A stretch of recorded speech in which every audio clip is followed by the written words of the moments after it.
الحمد لله نحمده ونستعينه ونستغفره ونؤمن به ونتوكل عليه ونعوذ بالله من شرور أنفسنا ومن سيئات أعمالنا من يهده الله فلا مضل له ومن يضلل فلا هادي له ونشهد أن لا إله إلا الله وحده لا شريك له ونشهد أن محمدا عبده ورسوله أما بعد فأعوذ بالله من الشيطان الرجيم بسم الله الرحمن الرحيم سبحان الذي أسرى بعبده ليلا من المسجد الحرام إلى المسجد الأقصى صدق الله العظيم اللهم صل على روضة محمد في الرياض وصل على قبر محمد في القبور وصل على جسد محمد في الأجساد وصل على روح محمد في الأرواح.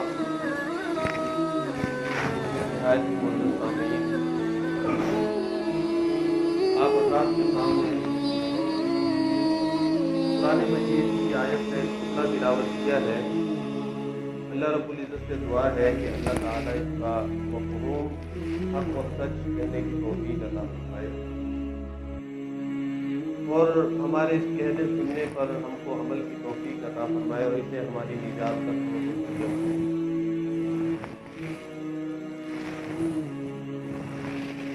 میرے دوستو، یہ رجب کا مہینہ چل رہا ہے. اسلامی مہینوں کے اعتبار سے رجب کا مہینہ ہے اور رجب کی 27 تاریخ ہے آج. اور ایک مشہور قول کے مطابق رجب کی 27 تاریخ کو ایک بڑا عظیم الشان واقعہ پیش آیا کہ اللہ تعالیٰ نے اپنے نبی حضرت محمد مصطفیٰ صلی اللہ علیہ وسلم کو اپنے پاس عرش پہ بلایا اور کچھ تحفے تحائف. اور اس واقعے کے اندر ہمارے لیے بہت عبرتیں اور نصیحتیں موجود ہیں.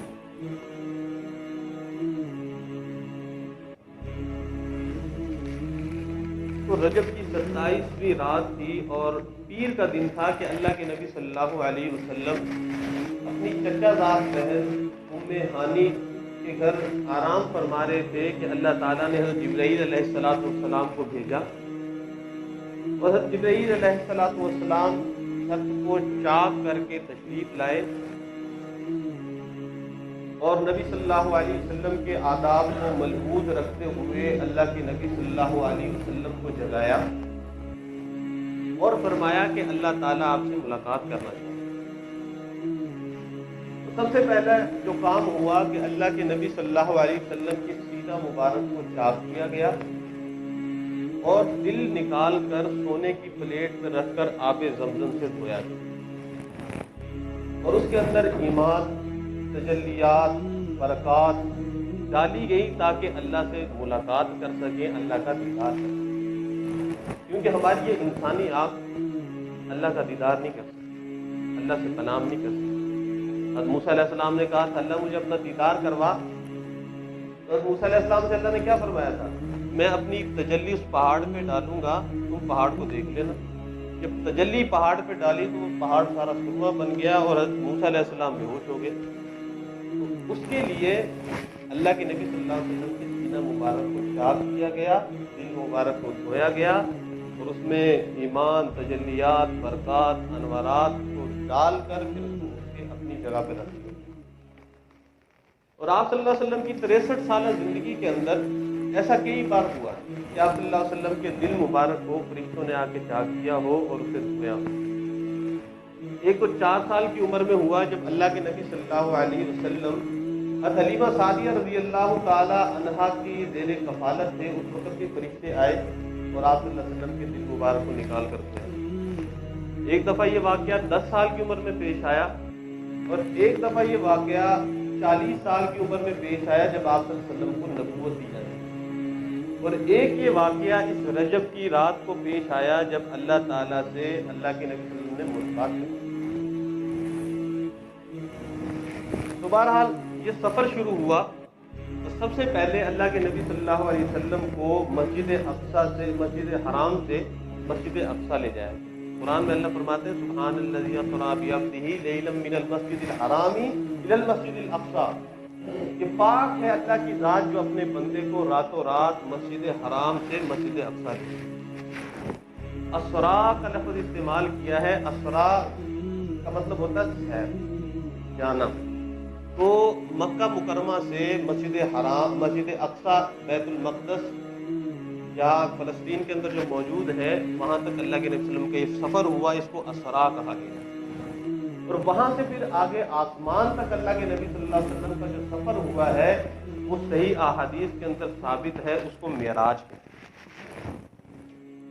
تو جب اللہ کے نبی صلی اللہ علیہ وسلم کو سفر کے لیے لے جانے لگے تو ایک براق سواری اللہ نے جنت سے بھیجی، سفید رنگ کی سواری تھی، دراز گوشت جسے گدھا کہتے ہیں، اس سے ذرا بڑی تھی اور خچر سے ذرا چھوٹی تھی، اور اس کی رفتار اتنی تھی کہ جہاں پہ نظر جاتی تھی وہاں پر اس کا اگلا قدم ہوتا۔ تو وہ سواری اللہ کے نبی صلی اللہ علیہ وسلم کے لیے منگائی گئی اور مسجد حرام سے مسجد اقصیٰ تک لے جانے پر مختلف واقعات رونما ہوئے۔ سب سے پہلے تو اللہ کے نبی صلی اللہ علیہ وسلم فرماتے ہیں کہ مجھے ایک کھجوروں کے باغ بہت زیادہ نظر آئے، تو حضرت جبرائیل علیہ السلام نے فرمایا آپ یہاں پہ اتریے اور نماز پڑھیے۔ تو میں نے وہاں پر 2 رکعت ادا کی، 2 رکعت نفل ادا کیے، تو حضرت جبرائیل علیہ السلام نے فرمایا کہ یہ جگہ یثرب ہے، مدینہ ہے، جہاں ہجرت کر کے آپ تشریف لائے۔ پھر اللہ کے نبی صلی اللہ علیہ وسلم نے فرمایا کہ مجھے اور آگے لے جایا گیا، ایک زمین پر اتارا گیا اور مجھے کہا گیا یہاں بھی 2 نفل ادا کریں۔ تو وہاں بھی میں نے 2 نفل ادا کیے اور مجھے بتایا گیا کہ یہ طور سینہ ہے جہاں حضرت موسیٰ علیہ السلام نے اللہ سے ہم کلامی کا شرف حاصل کیا تھا۔ پھر اللہ کے نبی صلی اللہ علیہ وسلم نے فرمایا کہ مجھے ایک سفید زمین پر اتارا گیا اور مجھے بتایا گیا کہ یہ مدین ہے جہاں پر شعیب علیہ السلام تشریف لائے تھے۔ پھر اللہ کے نبی صلی اللہ علیہ وسلم نے فرمایا چوتھی جگہ پر مجھے اترنے کا حکم دیا گیا اور بتایا گیا یہ بیت اللحم ہے جہاں حضرت عیسیٰ علیہ السلام کی پیدائش ہوئی تھی۔ ان 4 جگہ پہ اللہ کے نبی صلی اللہ علیہ وسلم نے نماز پڑھی۔ اس کے بعد اللہ کے نبی صلی اللہ علیہ وسلم نے احادیث کے اندر یہ تفصیلی واقعہ موجود ہے، میں وقت کو ملحوظ رکھتے ہوئے مختصر آپ کے سامنے بتاتا ہوں تاکہ ہمیں پتہ چلے کہ میرے نبی صلی اللہ علیہ وسلم کی معراج کیا تھی، کیسے لے جایا گیا، کیا کیا واقعات رونما۔ تو اللہ کے نبی صلی اللہ علیہ وسلم نے فرمایا کہ پھر مجھے راستے پر ایک گڑیا نظر آئی اور اس نے مجھے بلانا چاہا، تو جبرائیل علیہ السلام نے فرمایا کہ یا رسول اللہ صلی اللہ علیہ وسلم چلیے آگے چلیے، تو فرماتے میں آگے چل دیا۔ تو کچھ آگے جا کے پھر ایک بوڑھا راستے کی ایک طرف کھڑا ہو کے مجھے سلام کر رہا تھا اور مجھے بلا رہا تھا، تو جبرائیل کہنے لگے اے اللہ کے نبی آگے چلیے۔ تو میں وہاں سے بھی پھر آگے چلا گیا، تو پھر ایک جماعت ملی، انہوں نے مجھے سلام کیا السلام علیکم یا اول، السلام علیکم یا آخر، السلام علیکم یا حاشر، اس طرح سلام کیا۔ تو حضرت جبرائیل علیہ السلام فرماتے ہیں کہ آپ صلی اللہ علیہ وسلم نے فرمایا جبرائیل علیہ السلام نے مجھے کہا کہ ان کو جواب دے، تو میں نے ان کو جواب دیا۔ پھر حضرت جبرائیل علیہ السلام نے بتایا کہ وہ جو گڑیا آپ کو ملی تھی وہ دنیا تھی، اور بتانا یہ مقصود تھا کہ جس طرح یہ گڑیا ہے اس کی عمر بہت تھوڑی رہ گئی ہے، یہ ختم ہونے والی ہے، اسی طرح یہ دنیا بھی ختم ہونے والی ہے، یہ دنیا کا نظام بھی سارا ختم ہونے والا۔ اور جو بوڑھا آپ کو دکھایا گیا تھا وہ شیطان تھا، اگر آپ اس بڑھیا کا اور شیطان کا جواب دیتے تو آپ کی امت گمراہ ہو جاتی۔ اور جو جماعت آپ کو نظر آئی تھی یہ حضرت ابراہیم علیہ السلام، حضرت عیسیٰ علیہ السلام، حضرت موسیٰ علیہ السلام۔ اس کے بعد اللہ کے نبی صلی اللہ علیہ وسلم نے فرمایا کہ میرا گزر ایک ایسی جماعت پہ ہوا کہ جن کے جو ناخن تھے وہ تانبے کے۔ اصل میں یہ واقعات بتانے کا مقصد یہ ہے تاکہ ہمیں پتہ چلے کہ آپ صلی اللہ علیہ وسلم نے جو دیکھے تھے، حالات دیکھے تھے جن کی وجہ سے عذابات ہو رہے ہیں، کیا ہم ان کاموں میں ملوث نہیں ہیں؟ کیا ہماری زندگی تو اس ڈگر پہ نہیں چل رہی کہ ہم اپنی آخرت کو خراب کر رہے ہوں؟ تو اللہ کے نبی صلی اللہ علیہ وسلم نے فرمایا کہ میں نے دیکھا کہ ایک جماعت ہے جس کے ناخن ہیں جو وہ تانبے کے بنے ہوئے ہیں اور وہ اپنے منہ کو اور اپنے سینوں کو نوچ رہے ہیں. میں نے پوچھا جبرائیل یہ کون لوگ ہیں؟ تو جبرائیل علیہ السلام فرمانے لگے اصل میں اللہ کے نبی یہ وہ لوگ ہیں جو دوسروں کی عزت کیا کرتے ہیں، جو دوسروں کو دو آپس میں بیٹھ کے بات کر رہے ہیں تیسرے کی بھی وہ ایسا ہے، وہ فلاں ایسا ہے، فلاں ایسی ہے، تو ایسی باتیں کیا کرتے تھے، غیبت کیا کرتے تھے. ان کا حشر یہ ہو رہا ہے قیامت تک ایسے چلتا ہے. اور ایک حدیث کے اندر اللہ کے نبی صلی اللہ علیہ وسلم نے ارشاد فرمایا الغیبۃ اشد من الزنا، جو غیبت ہے یہ زنا سے بھی زیادہ سخت ہے. ذہن میں سوال آتا ہے زنا تو بہت بڑا گناہ ہے اور غیبت کرنا یہ کیسے بڑا ہو سکتا ہے؟ غیبت کرنا یہ گناہ زنا سے کیسے بڑا ہو سکتا ہے؟ میرے دوستو اس کی تشریح میں محدثین نے لکھا ہے کہ اصل میں گناہ زنا کو ہم گناہ سمجھتے ہیں.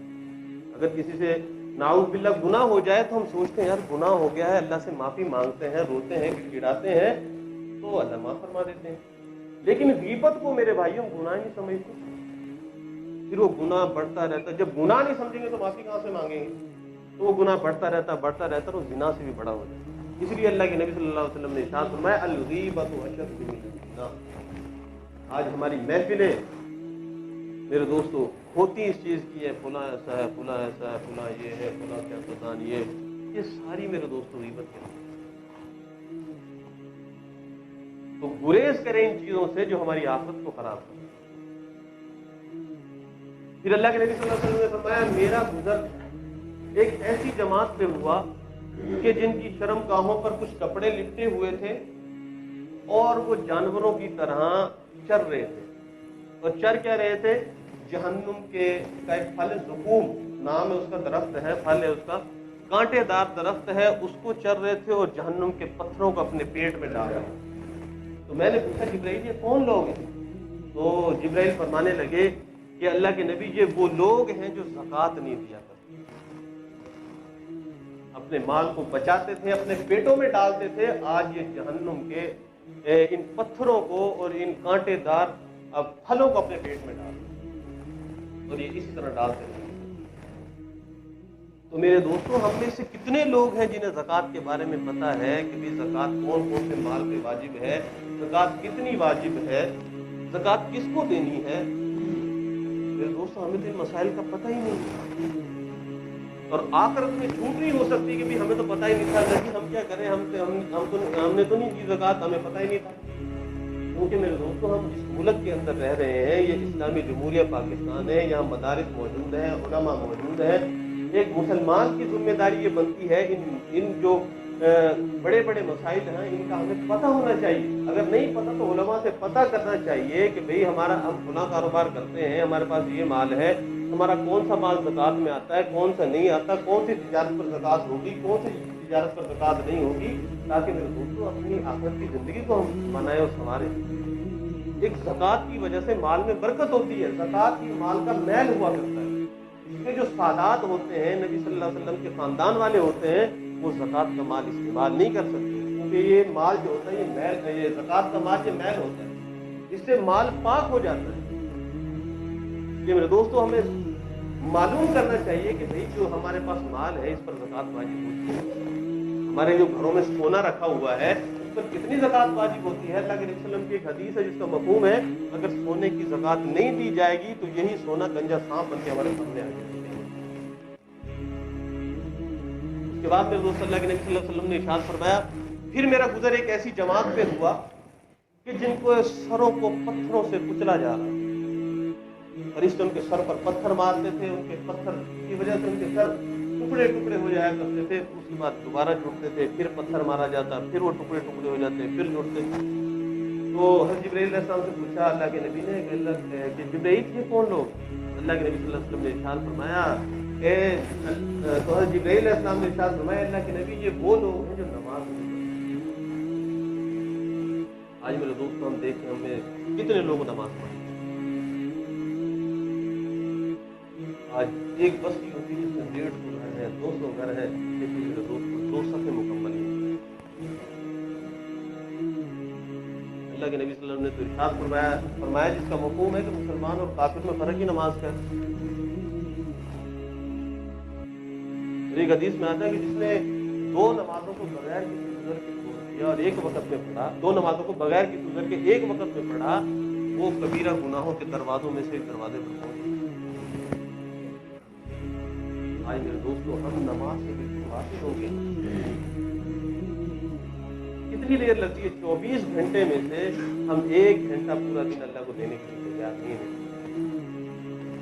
آج سروں کو کیوں کچلا جا رہا تھا؟ ہمارے دماغوں میں کاروبار ہوتا ہے، ادھر حی علی الصلاۃ، نہیں ہم نے اپنا کاروبار کرنا ہے، ادھر مؤذن بلا رہا ہے کہ کامیابی کی طرف آؤ، ہمارے دنوں میں نہیں ہم نے کھیلنا ہے، ہم نے اپنی تجارت کرنی ہے، ہم نے اپنے کام پہلے نمٹانے ہیں، اللہ کی بات نہیں کرنی۔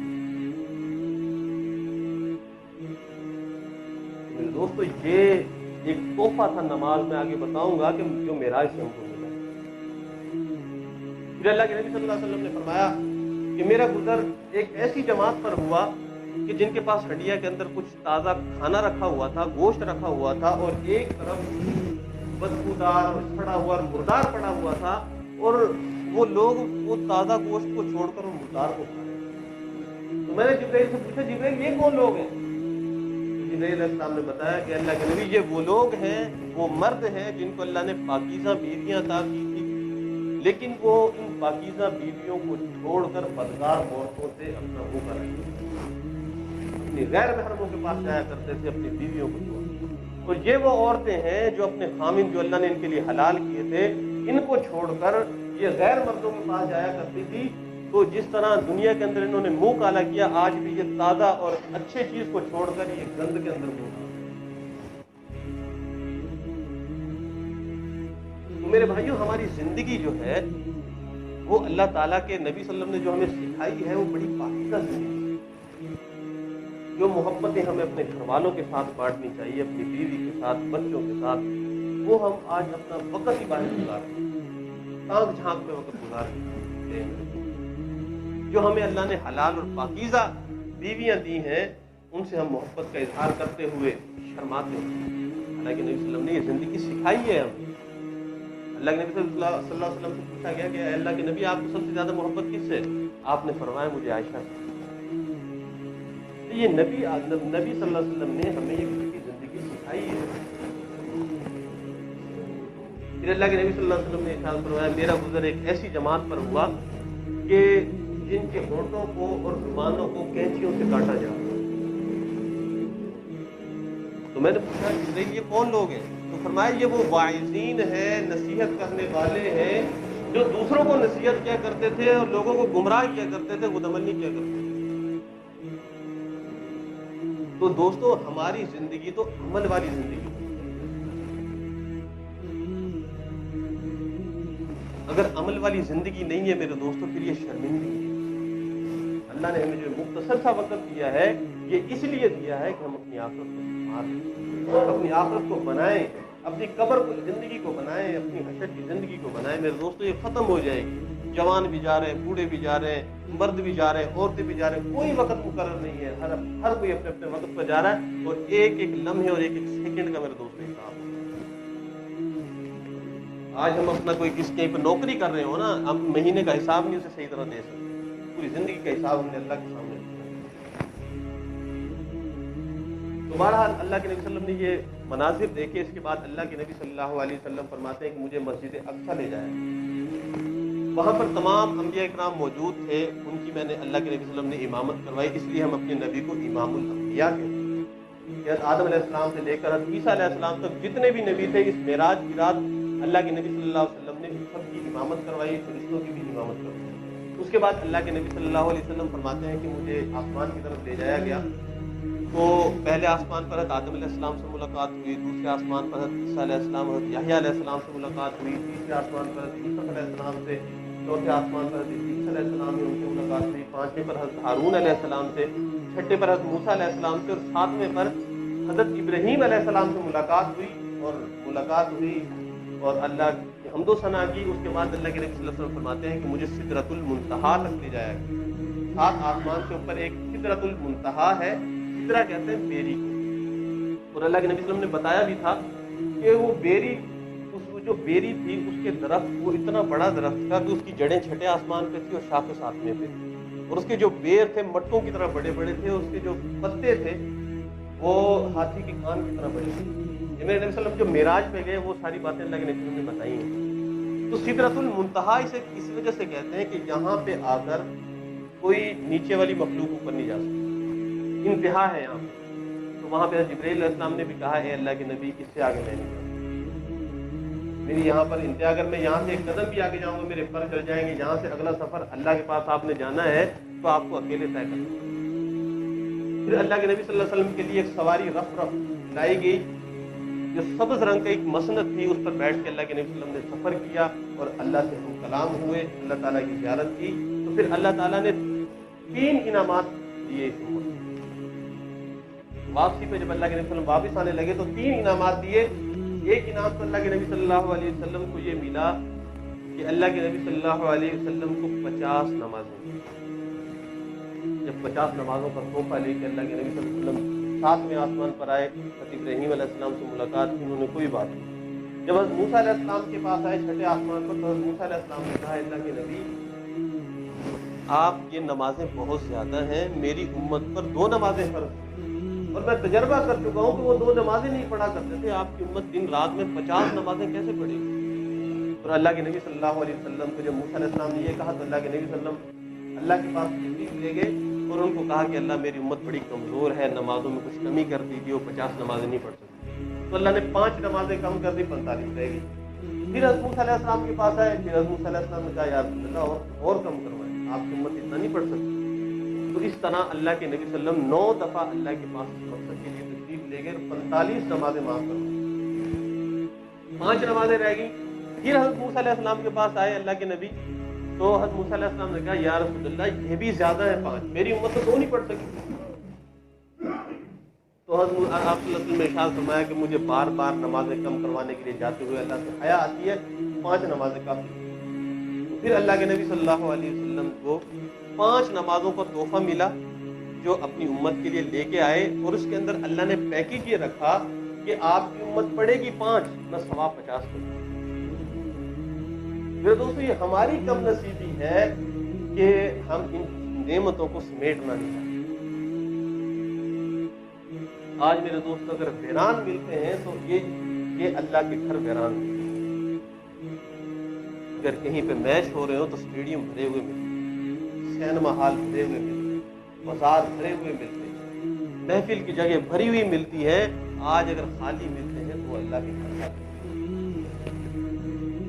ایک بے نمازی کی نوبت 40 گھروں تک جاتی ہے، تو جس گھر میں بیٹا بھی بے نمازی، ماں بھی بے نمازی، بیوی بھی بے نمازی، بیٹی بھی بے نمازی، میرے دوستو پھر اس گھر میں رحمت کہاں سے آئے گی؟ پھر یہی رونا ہوں گے کہ ہماری پوری نہیں پڑتی، ہمارے کام نہیں بنتے، ہمارے کام ہوتے ہوتے رہ جاتے ہیں، بیٹا نافرمان ہو گیا جی، بیٹی نہیں سنتی، گھر میں جھگڑا ختم نہیں ہوتا۔ میرے دوستوں کہاں سے ختم ہوں گے؟ ساری نوبتوں گھر میں سمیٹ کے بیٹھے ہوئے ہیں۔ تو اللہ کے نبی صلی اللہ علیہ وسلم معراج سے جو تحفہ لے کے آئے تھے نماز کا، میرے دوستوں ہم خود دیکھیں کہ ہم نے اس کی کتنی لاج رکھی،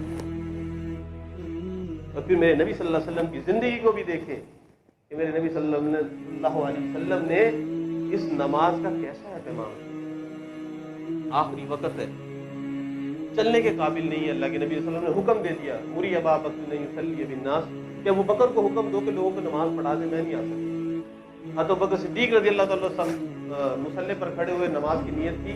اللہ کے نبی صلی اللہ علیہ وسلم کو کچھ افاقہ ہوا تو اللہ کے نبی صلی اللہ علیہ وسلم 2 صحابہ کے کندھوں پہ ہاتھ رکھ کے اور نماز کے لیے جا رہے، پاؤں زمین پہ نہیں جم رہے میرے بھائی، اور پاؤں ایسے زمین پر ڈائنیں بن رہی ہیں، زمین پہ پاؤں گھسٹ رہے ہیں، لیکن اللہ کے نبی صلی اللہ علیہ وسلم ایسی حالت میں بھی نماز پڑھنے کے لیے۔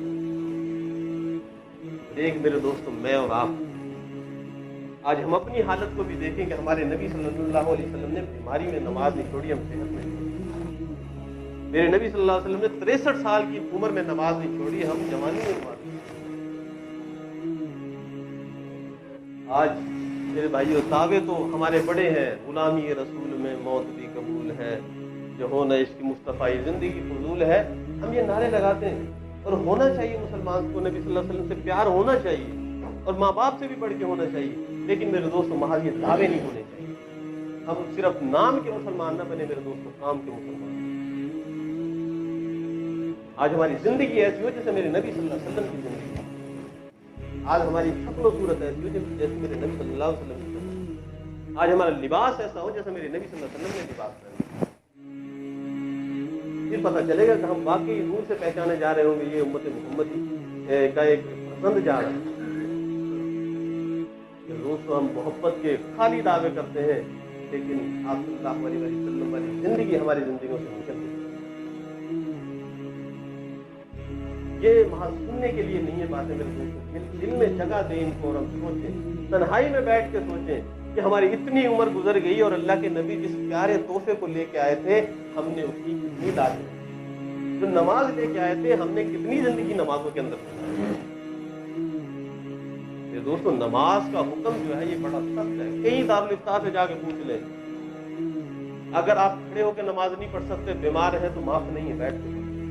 اگر بیٹھ کے نماز نہیں پڑھ سکتے تو معاف نہیں ہے لیٹ کے پڑھیں، اشارے سے پڑھیں، سر کے اشارے سے پڑھیں. اور اگر اتنے بیمار ہو چکے ہیں کہ جس کی وجہ سے نجاست مسلسل نکلتی رہتی ہے اور وضو نہیں رکتا، تو میرے دوستوں نماز پھر بھی معاف نہیں ہے. اسی حالت میں نماز. ایک باب آتا ہے صلاۃ الخوف نماز کے اندر، کتابوں کے اندر، یعنی کہ جنگ اگر ہو رہی ہو، اگر کوئی ایک امام کے پیچھے نماز پڑھنا چاہے. اللہ کے نبی صلی اللہ علیہ وسلم کے پیچھے نماز پڑھی ہے صحابہ نے، ادھر جنگ ہو رہی ہے، آدھے جو صحابہ تھے وہ جنگ کر رہے ہیں اور آدھے اللہ کے نبی کے پیچھے نماز پڑھی. جب انہوں نے نماز مکمل کر لی، یہ دشمن کے سامنے چلے گئے اور انہوں نے آ کے یہاں پر نماز پڑھی. میرے دوست ایسی حالت میں بھی نماز معاف نہیں. اور آج ہم سونے میں وقت گزار دیا، غفلت میں نماز نہیں پڑھی، کاروبار چکر میں نماز نہیں پڑھی. تو میرے دوست زندگی ہم کدھر لے کے جا رہے ہیں؟ ہم اپنی زندگیوں کو کدھر لے کے جا رہے ہیں؟ اللہ کے نبی صلی اللہ علیہ وسلم کی کیا تعلیمات تھی اور ہماری زندگی کدھر جا رہی ہے؟ اور دوسرا تحفہ جو ملا تھا اللہ کے نبی صلی اللہ علیہ وسلم کو اللہ سے، وہ یہ تھا سورہ بقرہ کی آخری جو آیتیں ہیں 2-3 وہ اللہ نے دی. اور تیسرا جو آخری تحفہ اللہ کے نبی صلی اللہ علیہ وسلم کو اللہ نے دیا تھا وہ یہ تھا کہ ہماری جو آپ صلی اللہ علیہ وسلم کی امت ہے، جتنا مرضی گناہگار ہو لیکن مشرک نہ ہو، شرک نہ کرتا ہو اللہ کے ساتھ، وہ اگر گناہوں کی وجہ سے جہنم میں چلا بھی گیا تو میرے دوستو ایک نہ ایک دن جنت میں ضرور جائے. اور سب سے آخر میں جو جنت میں جائے گا اس کی جنت کتنی بڑی ہوگی، اس دنیا سے 10 گنا بڑی. یہ اللہ نے ہمارے لیے میرے دوستوں آخرت میں انعامات رکھے ہیں. ہم اس دنیا کو جنت بنانا چاہتے ہیں، جنت نہیں بن سکتے. اس لیے میرے دوستوں اپنی زندگیوں پر غور کریں، اپنے بچوں کی زندگیوں پر غور کریں. اللہ سے دعا ہے کہ اللہ ہمیں عمل کی توفیق عطا